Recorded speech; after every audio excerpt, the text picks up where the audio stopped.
In a report by the Commonwealth Fund in 2014, the United States healthcare system ranked last among 1,100 countries that were highly developed. This is because our current healthcare standards in the U.S. fail to meet our needs as U.S. citizens. The healthcare we provide as a nation is the most expensive in the world, yet the World Health Organization ranks us 37th in the world in healthcare, 9 spots below Colombia. As a country, we spend the most on healthcare, but that does not necessarily equal the best care. In fact, 32 of 33 developed nations have universal healthcare, with a 33rd country being the United States. Also, the United States does not provide enough coverage to its citizens, with about 45 million Americans without healthcare coverage, according to the National Coalition of Healthcare. An extension of that fact is that CNN reports that 45,000 Americans are dying each year due to lack of coverage. The United States also has a lower average lifespan than other countries that offer universal health care, 3% less life expectancy than our Canadian neighbors. Because of these problems, I believe that the United States ought to guarantee universal health care for all of its citizens. Essentially, the idea of universal health care is organized as a system that has an end goal of providing financial risk protection, better access to healthcare, and better health outcomes. The system that I am hoping will become commonplace in the United States is a single-payer system, where the government acts as the main financier for healthcare in the country. The main reasons that we should implement a system of universal healthcare for all the United States citizens are that the current system is flawed and too expensive for both people and employers alike, and is generally economically unsound, and also because the United States economy can benefit from implementing a universal health care coverage system. Healthcare is too expensive for insurers, citizens, and the employers of America.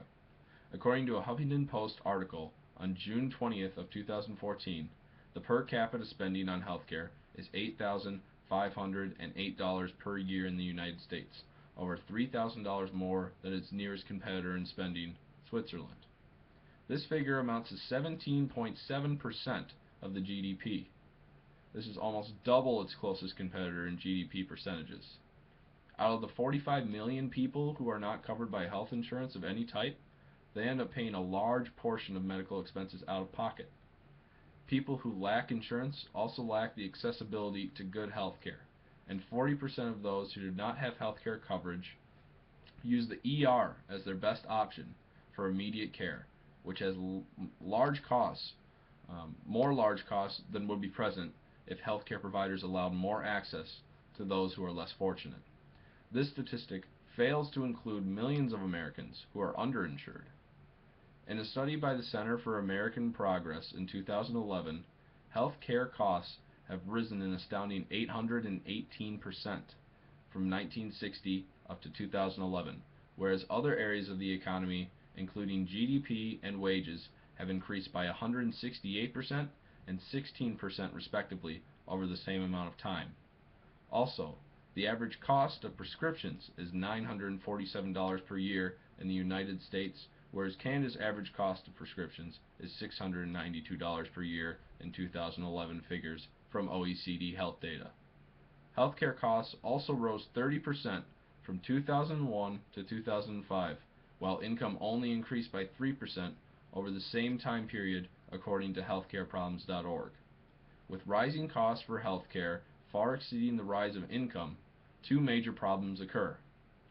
Employers have stopped offering coverage packages because of the high cost of healthcare, and the workforce feels that they must stay with a job that offers healthcare coverage simply because there is uncertainty and other work opportunities. Also, life expectancy is lower in the United States than several other countries that offer universal health care, despite our leading spending on the issue. 9 countries that spend less than the United States on health care include Denmark, Korea, Israel, New Zealand, Switzerland, Norway, Canada, France, and the United Kingdom, according to a 2013 data piece from the OECD. And with lower life expectancy than other countries that are highly industrialized and developed, the United States cannot have people in the workforce as long as other nations, which adds to the economic struggles that the country already faces. Add to the problem that a Forbes.com article claims that the healthcare expenditure in the United States is $2 trillion per year, within a budget of $3 trillion per year, and you can see that we are heading in the wrong direction. Within universal healthcare systems, there is widespread economic benefit. The government can regulate and limit costs on healthcare and healthcare products. This allows government to make healthcare affordable to all citizens.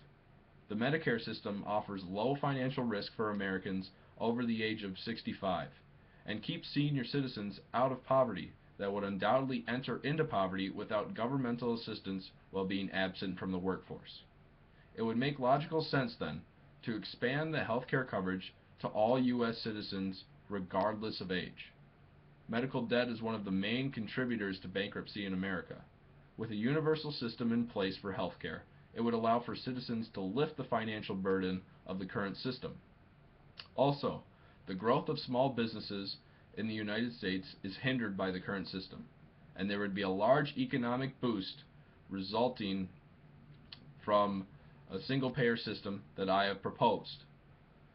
The opportunity for small business owners to be insured through a single-payer system also means that their costs for operating their businesses would decrease because they do not have to worry about covering healthcare for themselves or for their prospective employees. It is true that in universal healthcare systems, a large portion is covered by taxes on each U.S. citizen, but these taxes aim to serve a greater good and would ideally go directly to healthcare providers, which would eliminate a $750 billion waste in medical spending that the United States incurs each year, pulled from an OECD health data piece. Universal healthcare is a single-payer format, in a single-payer format, also would allow businesses to control to a greater extent the cost of health benefits they provide for each employee. Another perk of having universal healthcare system that would benefit the economy is that citizens would still have the option to maintain current private health insurance relationships.